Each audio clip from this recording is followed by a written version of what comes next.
This next session involves 100% of Baylor University's distinguished professors of literature and the humanities. Our supply of such critters has doubled recently with the addition of Dr. Alan Jacobs. Both Dr. Jeffery and Dr. Jacobs are people whose names, when they appear in Books and Culture or First Things, that's going to the top of the stack. And so what we have in our midst and are so privileged to have at Baylor are two of the top leading public intellectuals Orthodox Christianity in the United States, in the West, in fact in the Anglophone world, has to offer. If you are not a subscriber to Books and Culture or to First Things, I heartily recommend those journals to you. They're great journals of ideas for forward-thinking, Orthodox-minded Christians who want to be engaged with literature and the arts, and Baylor is quickly becoming a center of focus for such activity. I want you to, this is Dr. Jacobs, this is his first year with us, and so I want you to give him a very warm Baylor welcome.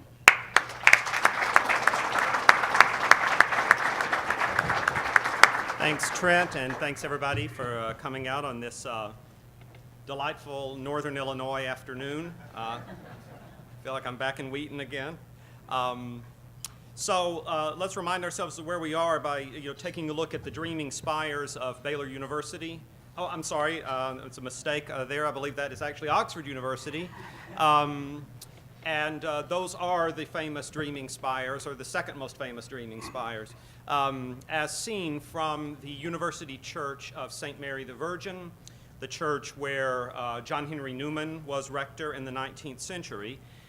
Here is an image of it as it might have appeared not long before C.S. Lewis arrived as an undergraduate, though by the time he got there, the curse of the motor car, as he and Tolkien referred to it, had come to Oxford. If you, in fact, you look on the left side of the screen there, you'll see just a little corner of University College, which is the college where Lewis was an undergraduate. In 1939, when war came to Europe for the second time in the 20th century, Lewis was asked to give a sermon at the University Church. He did this on a number of occasions over the years. The most famous of his sermons given there is the one called The Weight of Glory. But this one, called On Learning in Wartime, was one that he gave just as people were trying to adapt to the new circumstances of war. It was still peaceful in Oxford. Oxford would not be the direct target of Nazi bombing, in large part because when Hitler took over England, when he conquered England as he planned to do, he planned to make Oxford his capital. And so he did not wish to see Oxford damaged, and so it was left a pretty peaceful place, which means that many others were evacuated there, including some children whom Lewis watched over for the course of the war, and a man named Charles Williams, who was evacuated from Oxford University Press in London to the Oxford branch, and that was when Williams became a central part of the life of the Inklings there. As is perfectly natural, students there, knowing that at any moment they might find themselves called up to fight in the war, or perhaps those also who for one reason or another were not eligible to fight, either by reasons of health or by disinclination or by nationality. Whoever they were asking themselves, why are we bothering to learn? What is the point of learning in wartime? It seems utterly frivolous activity to master my Latin declensions and study ancient history and read PPE when there are people dying just across the English Channel. And so Lewis set out to make a defense of learning in wartime, and his defense was a very interesting one. It was essentially this: there is no difference to be stated between the case for learning when it is wartime and when it is not wartime. The conclusion of his essay goes as follows. I've put the last few sentences up here on the next 3 slides. What does war do to death? It certainly does not make it more frequent. 100% of us die, and the percentage cannot be increased. It puts several deaths earlier, but I hardly suppose that that is what we fear. Certainly when the moment comes, it will make little difference how many years we have behind us. Does it increase our chance of a painful death? I doubt it. As far as I can find out, what we call natural death is usually preceded by suffering, and a battlefield is one of the very few places where one has a reasonable prospect of dying with no pain at all, something which almost happened to Lewis himself, as he was seriously injured by a misplaced English shell in 1917. He did survive, but he could very easily have been killed, as was the man who was standing immediately next to him when that shell exploded. Does it decrease our chances of dying at peace with God? I cannot believe it. If active service does not persuade a man to prepare for death, what conceivable concatenation of circumstance would? Yet war does do something to death. It forces us to remember it. The only reason why the cancer at 60 or the paralysis at 75 do not bother us is that we forget them. All the animal life in us, all schemes of happiness that centered in this world were always doomed to a final frustration. In ordinary times, only a wise man can realize it. Now, the stupidest of us know. We see unmistakably the sort of universe in which we have all along been living and must come to terms with it. If we had foolish, unchristian hopes about human culture, they are now shattered. If we thought we were building up a heaven on earth, if we looked for something that would turn the present world from a place of pilgrimage into a permanent city, satisfying the soul of man, we are disillusioned and not a moment too soon. But if we thought that for some souls, and at some times, the life of learning, humbly offered to God, was in its own small way one of the appointed approaches to the divine reality and the divine beauty which we can hope to enjoy hereafter, we can think so still. This was Lewis speaking in peaceful Oxford. Not everywhere in England was it quite so peaceful. Here is the miraculous survival of St. Paul's when almost everything around it was destroyed. Here are the fires at night, the bombings, consequences. This is the environment in which T.S. Eliot, for instance, was an air raid warden and made his march through the night. Here are the people who are hiding in the underground at night, one place where they were almost absolutely certain to be safe. You may remember this is the environment that the Pevensey children were rescued from and then taken to their place, their uncle's place in the countryside. You may also be aware that this environment was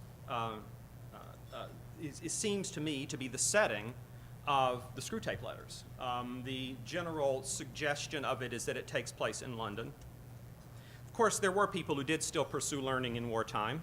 Here are the people in the ruins of the Duke of Marlborough House Library, having a delightful time looking through the ruins, but for most people there were few such moments of peace.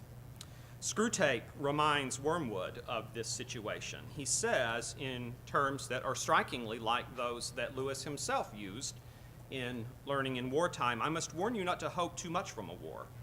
Of course a war is entertaining. The immediate fear and suffering of the humans is a legitimate and pleasing refreshment for our myriads of toiling workers. But what permanent good does it do us unless we make use of it for bringing souls to our Father below? And how disastrous for us is the continual remembrance of death which war enforces. One of our best weapons, contented worldliness, is rendered useless. In wartime, not even a human can believe that he is going to live forever.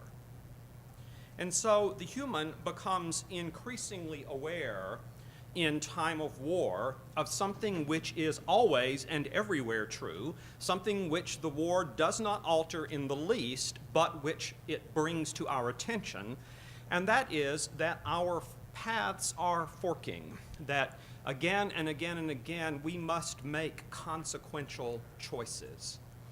And it's this idea of war as an opportunity for noticing the forking of the paths that I want to call attention to, because I think Lewis treats this in a very significant way. I want to contrast Lewis in this respect to the great Argentine novelist or short story writer and essayist Jorge Luis Borges. Borges published in the same year that the Screwtape Letters was published.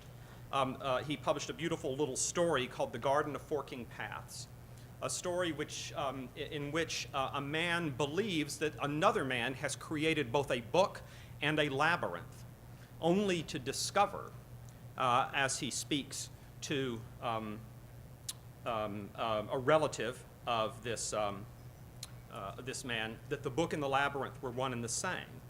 He creates in this way, one of the characters says, diverse futures, diverse times, which themselves also proliferate and fork. Here, then, is the explanation of the novel's contradictions. Fang, let us say, has a secret.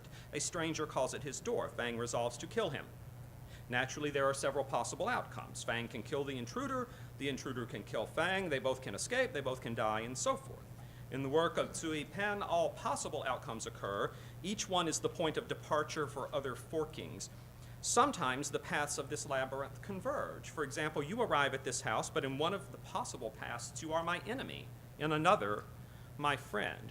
It's an image of what would later come to be called by modern physicists the multiverse, right? The idea of there being an infinite number of overlapping universes or parallel universes, in one of which I take this particular choice, in the next of which I take a different choice, in the third of which I take yet another choice. It has the curious effect of diminishing the significance of any of our choices, because somewhere in a universe next door or two doors over, I'm making different ones and living with different consequences and experiencing a whole different life, perhaps. It is this notion of forking paths, paths that fork into different universes, that Lewis wants to call attention to, but in a very different way. For Lewis, the paths do indeed fork, but they fork within the same universe. And they create paths which we then must reckon with without being able to retrace them. Consider this in response to this multiverse hypothesis, the story that we see in a book that Lewis wrote in the midst of the war, That Hideous Strength. A book which, though written in the midst of the war, is deliberately set in a period immediately after the war. That is, the point is, what choices are we going to be facing once the current conflict is over?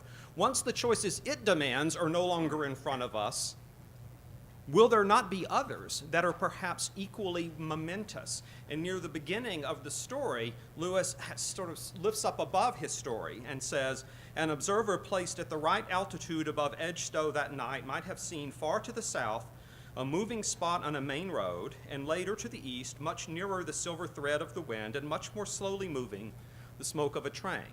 Mark Studdock in a car going to the headquarters of NICE, the National Institute of Coordinated Experiments, and then his wife Jane taking a train to the village of St. Anne's, or the house called St. Anne's, where she will meet a very different group of people, and where both of them, each of them is going to a place where he or she will be confronted with dramatically different choices and enormously consequential ones, just as consequential as the kinds of choices that you might make in the midst of an actual literal war, or what we usually call war. One of the characters in the book, kind of a liberal clergyman, says, as you chaps know, I make no claim to orthodoxy, but if religion is understood in the deepest sense, I have no hesitation in saying that Curry, by bringing the NICE to Edgestowe, has done more for it in 1 year than Jewell has done in his whole life. Well, said Curry modestly, that's rather the sort of thing one had hoped. I mightn't put it exactly as you do, James. No, said the bursar, of course not. We all have our different languages, but we all really mean the same thing. It is precisely this idea that Lewis most passionately wants to show the falseness of. I often wonder, said Dr. Dimble, whether Merlin doesn't represent the last trace of something the later tradition has quite forgotten about, something that became impossible when the only people in touch with the supernatural were either white or black, either priests or sorcerers. Have you ever noticed, said Dimble, that the universe and every little bit of the universe is always hardening and narrowing and coming to a point? His wife waited, as those wait who know by long experience the mental processes of the person who is talking to them. "I mean this," said Dimble in answer to the question she had not asked. If you dip into any college or school or parish or family, anything you like, at a given point in its history, you always find that there was a time before that point when there was more elbow room and contrasts weren't quite so sharp, and that there's going to be a time after that point when there is even less room for indecision and choices are even more momentous. Good is always getting better and bad is always getting worse. The possibilities of even apparent neutrality are always diminishing. The whole thing is sorting itself out all the time, coming to a point, getting sharper and harder, even apparent neutrality. The suggestion there is that neutrality was never more than apparent, but now even the apparent neutrality is ceasing to become an option. That is, we're talking about a world after the war in which the choices are, if anything, more momentous, the decisions more significant, the paths forking into more dramatically distinct directions. How might you be equipped, or how might you fail to be equipped to meet the challenge of these momentous choices? The really interesting thing about Mark Studdock in That Hideous Strength is that he is not at all prepared. And this is where we come back to, perhaps unexpectedly, to the idea of learning in wartime. Because Mark, whether he knows it or not, is in a war. He wishes to maintain neutrality. He cannot. He is pressed harder and harder to make a choice, and his education has equipped him with nothing that would enable him to make such a choice with wisdom or discernment. It must be remembered, Lewis writes, and this is Lewis making sure that the hand of compassion is extended to Mark. Mark is a kind of a fumbling idiot in many ways, but Lewis is asking the question, could he be anything else? And I don't think you can stress too much the importance of this book being almost simultaneous with The Abolition of Man, which Dr. Beckwith talked about at lunchtime. In Abolition of Man, where Lewis speaks of men without chests, that is, people who do not have a moral formation. This is Mark. It must be remembered that in Mark's mind, hardly one rag of noble thought, either Christian or pagan, had a secure lodging. His education had neither been scientific nor classical, merely modern. The severities both of abstraction and of high human tradition had passed him by. Excuse me, that's an error. And he had neither peasant shrewdness nor aristocratic honor to help him. He was a man of straw, a glib examinee in subjects that require no exact knowledge. Let's look at another book of the period, The Great Divorce.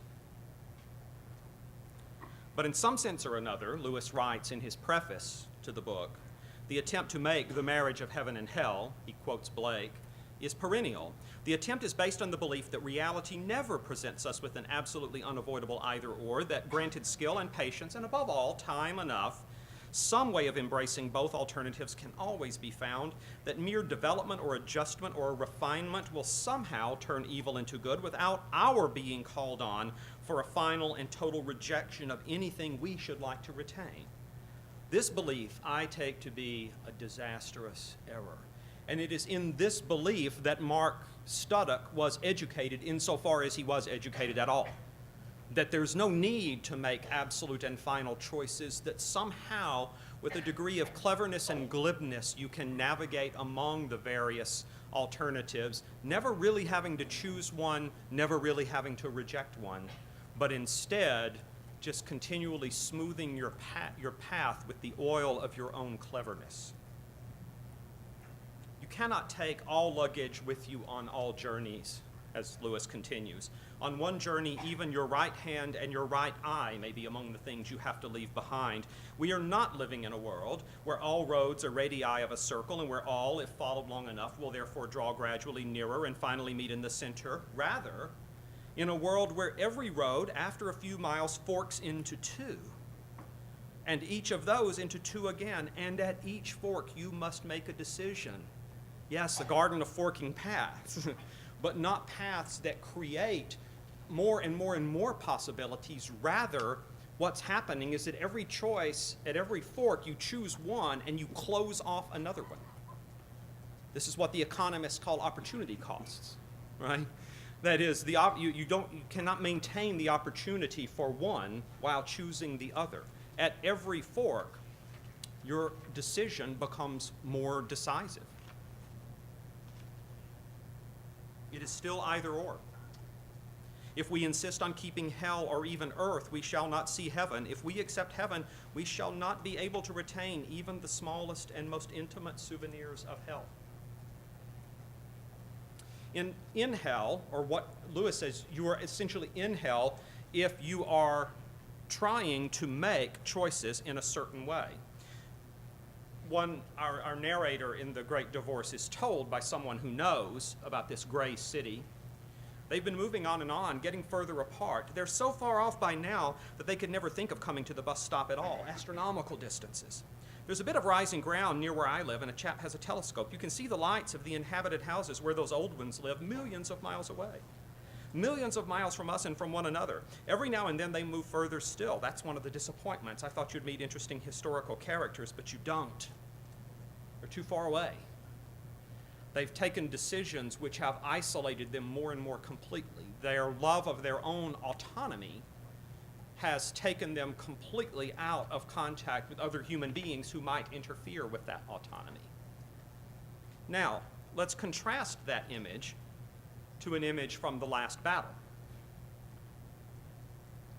It was the unicorn who summed up what everyone was feeling. He stamped his right forehoof on the ground and neighed and then cried, "I have come home at last. This is my real country. I belong here. This is the land I have been looking for all my life, though I never knew it till now."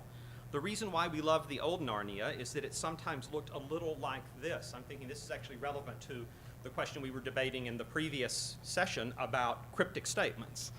Statements which are cryptic at a particular point in time because you simply do not have the knowledge or the experience that would be required in order to make sense of them.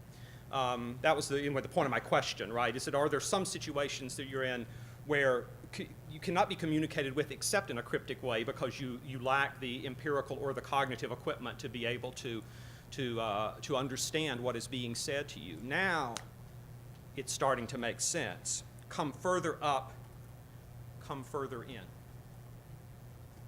The paths fork and fork and fork. And one way takes you to ultimate isolation.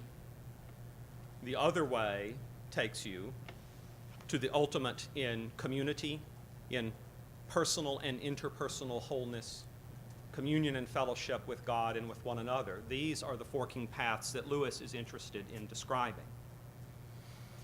And the whole question of learning in wartime is really, for Lewis, the question, how can we be equipped to make these choices wisely? What sort of intellectual, personal, religious, moral equipment is necessary in order for us to face a fork in the road and choose wisely, to choose with discernment? We're either getting further apart or further up and further in. These are where the paths fork. Either getting further apart or further up and further in, and the choices are becoming ever more momentous because at the end of the day, it's always wartime. Thank you.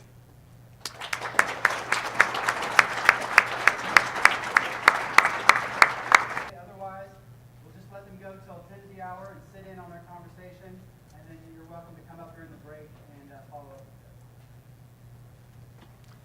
I want to say that it's just a tremendous source of pleasure to me to be in a university which has Alan Jacobs as a professor. I've watched his career now since he was a fresh young PhD out of the University of Virginia, and observed the kind and quality of his mind with admiration for a very long time. So for him to be a distinguished professor and down the hall from myself, an almost extinguished professor, is a kind of benediction, and I want to say that. I really enjoyed the talk that Alan has prepared for you today, because I think in a way what he's telling us about Lewis's view on learning in wartime has an application for us in our environment today.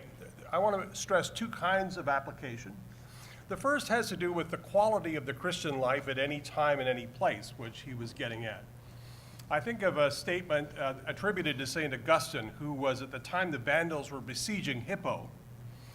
He was lecturing on the book of Isaiah, and one of his students is reported to have asked him, because they were being surrounded, they were cut off from water and food and so on, why are we still studying when demise is imminent? And Augustine's answer was, for the Christian, we must work as though we were going to live forever, and we must live as though we were going to die tomorrow. And I think that's a qualitative judgment about the nature of the Christian life. Luther has something like it. It's a little less elegant, but nevertheless, let me quote it.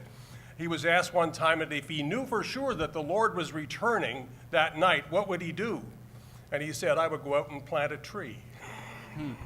That kind of affirmation of creation and the good of relating to creation is, it seems to be, an intrinsic character of the mature Christian life. Lewis has a little essay called Of Good Work and Good Works, in which he stresses this kind of qualitative distinction.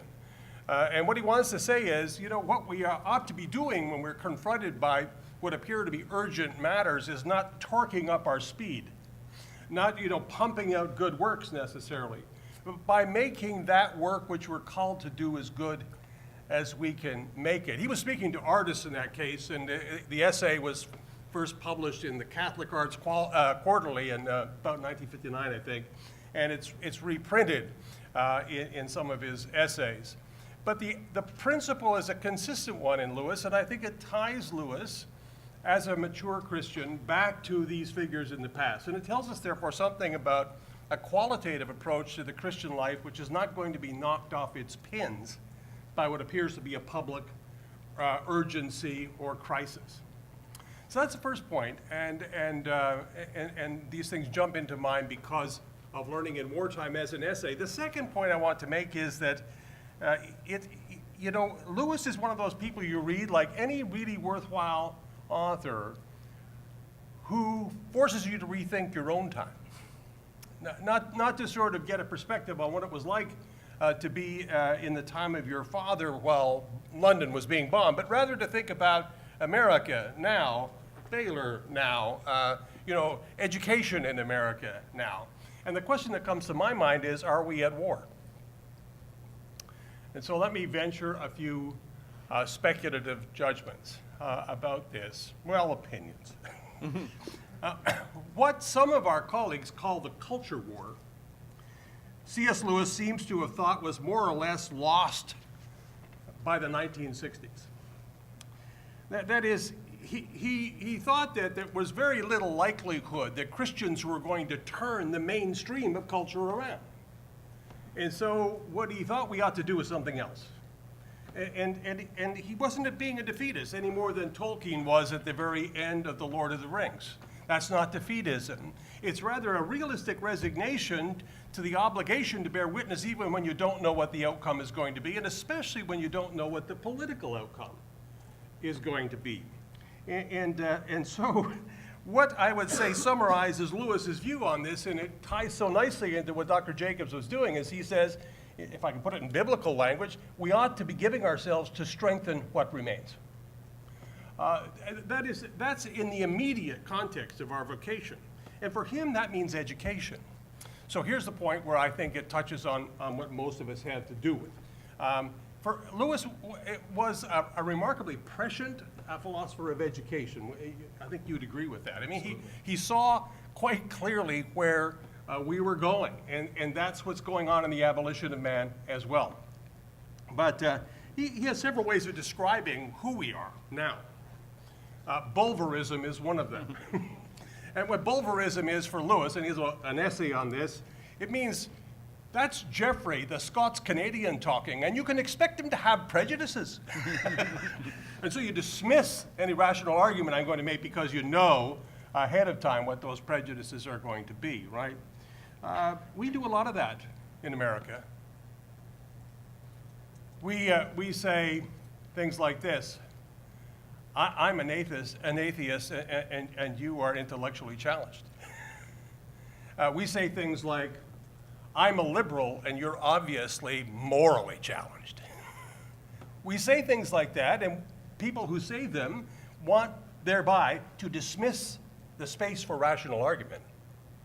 And so it can easily degenerate into something much worse than my two specious examples, right? It can become a form of enculturated or acculturated dismissal of the other and a refusal to listen in a charitable way, which is the first obligation of a Christian in any culture, is to listen in a charitable way and then engage, and to hope that engagement comes back.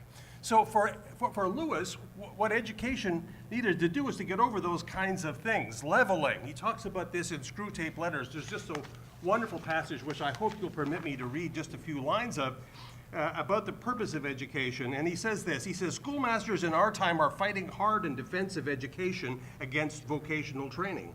Universities, on the other hand, are fighting against education on behalf of what they call learning.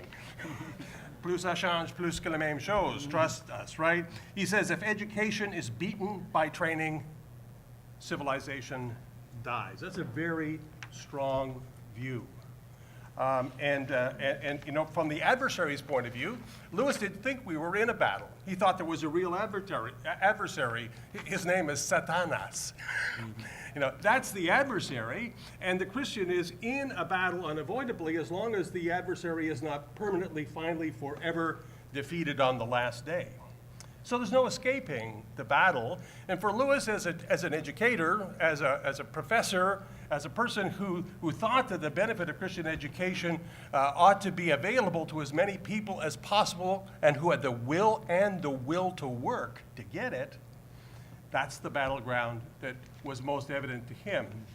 And, and so he develops these ideas about vocational training as an eclipse of the commitment of learning, liberal learning, that wants people to learn to think and choose wisely as a goal of education, and to replace that by a certain collection of information. And what he thinks is that that sort of emphasis, you know, you collect information and you acquire a certain skill set instead of learning to think and to choose, he says, that may look to you like it's opening up your capacity to choose this and that and the other thing. You may think you're in a very liberal environment, but actually what's happening is your real agency is being diminished all the while. So, diminishment of the value of wisdom is another one of his concerns. The idea that Lewis has that a long obedience in the same direction is so powerful in his work. He has an essay called The Transmission of Christianity. And what he wants to say is that we have to recognize that Christianity is a traditio, it's a handing down. We didn't invent it, we're not socially constructing it, we're trying to make the best out of what's been given to us as it has come to us, and then to evaluate that, think about that, try to decide how to apply it. And in this essay called On the Transmission of Christianity, which is in God in the Dock, he begins by talking about the war and how when you come back from a war, you see things in a little different way. And he says this, no generation can bequeath to a successor what it has not got. He's really reflecting Aquinas there, nemo dat quod non habet. You can't give what you don't have. And he sets out here a critique really of Christianity as failing to harvest its own rich resources. And so it's not passing on the authentic thing, not in terms of the life of the mind, not in terms of the life of the spirit. That's a serious criticism about how we're not fighting the battle well. And so he thinks that we can't escape. We're not going to be able to run off to an island in the Scottish, Hebrides or something like that and wait this out. This is our battle to fight. And if we choose to abandon the best weapons we have, and the best examples of how to fight this war for the sake of things which are of abiding value, not political value, abiding truth, not transient truth, then we have been very, very badly mistaken. He also thinks, and he says in this essay, that one of the ways in which the adversary manifests himself in this battle is in statism. So I just want to read one brief paragraph, see what you think about whether it's pertinent. Where the tide flows toward increasing state control, Christianity, with its claims in one way personal and in the other way ecumenical and both ways antithetical to omnicompetent government, must always, in fact, though not for a long time yet in words, be treated by the government as an enemy. Like learning, like the family, like any ancient and liberal profession, like the common law, it gives the individual a standing ground against the state, the it being Christianity. Why? Because it's not political. And when we make Christianity primarily a political force, I think on Lewis's reading at least, we've in a sense nullified some of its characteristic virtue to help us in the battle we're always facing. Thank you.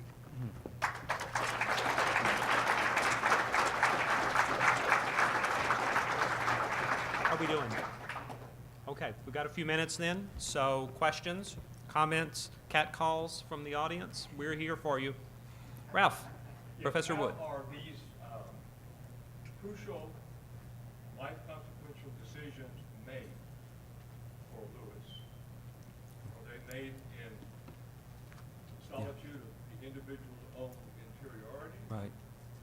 Or are they made by way of the individual's life and community? Yeah. How are they made? Yeah. The question is, for Lewis, how are these decisions made? How are these life-transforming decisions made? And the answer, I think, is in many different ways. We can say, let's take That Hideous Strength, again, as an example, right? Is that Jane, who is, I think, very interestingly, the one character in all of Lewis's fiction who most closely resembles him. She does not wish to have to make a decision. She just wants to be left alone. This was Lewis's constant refrain: just leave me alone. Don't force me to choose. And whatever you do, do not force me to belong. That's the last thing in the world that he ever wanted to do.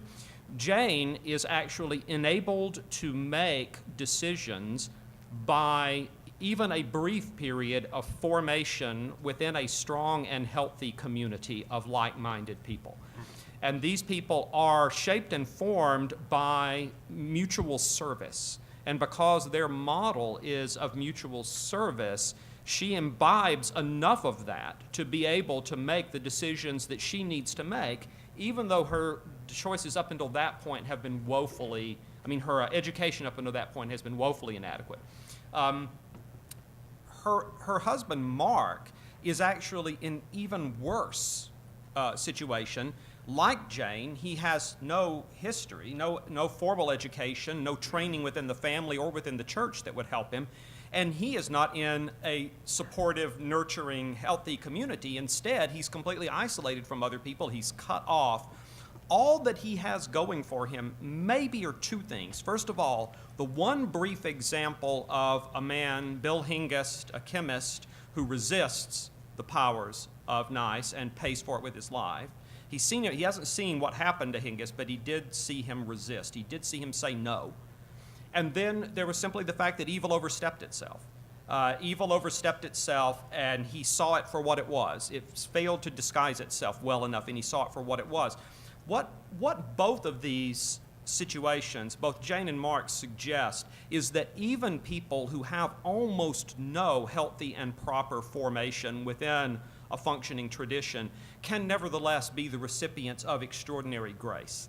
But what Lewis is, I think, at the bottom saying is that though Thanks be to God, he is indeed gracious to those of us who don't have many of those resources. That's not the way it should be. People shouldn't be in that situation. They should be shaped and formed within, as you were saying this morning, a tradition of moral understanding, a tradition of spiritual understanding, but also one that has a healthy local communal embodiment, which is what you have at St. Anne's. That's how it's supposed to be made.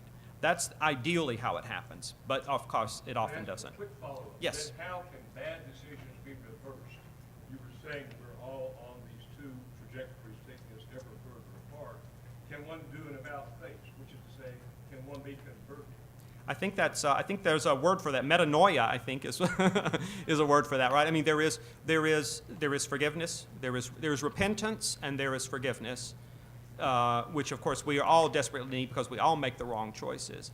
But it is. I think it is the fact that I think what Lewis is trying to show in Mark Studicus is sometimes you can go so far that you are barely reachable, but nevertheless reachable. But that's because of extraordinary grace. David, would you like to? Well, I think that's a really adequate answer for what Lewis is saying. It does cover the waterfront. There's another thing about community I would add to this, Ralph.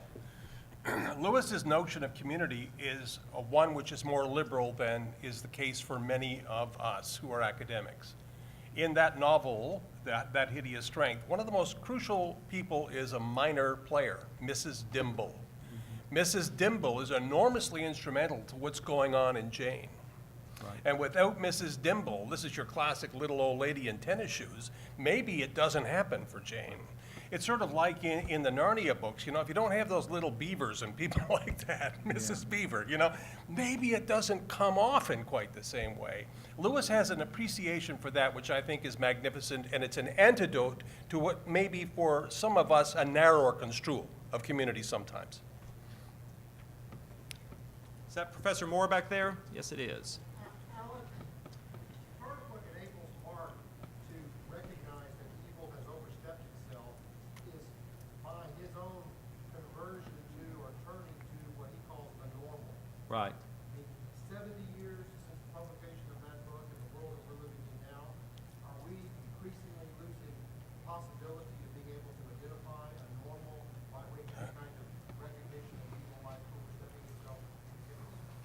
Yeah, so Professor Moore's question is, one of the things that happens to Mark in that Hideous Strength is that he gets this kind of almost like a vision of the normal versus the twisted, the normal versus the that which is bent, and he chooses the normal. And the question is, is that a choice that is still sort of culturally available? Has the idea of the normal been so deconstructed or so marginalized that it could no longer serve?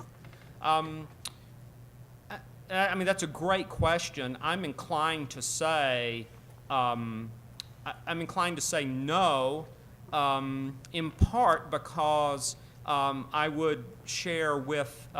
I'm thinking about Professor Beckwith earlier mentioning Jay Budashevsky's idea of what you can't not know. There are things that we can't not know. And I do think that there is, at least for almost all of us, a kind of wiring, a kind of orientation that helps to make that kind of decision.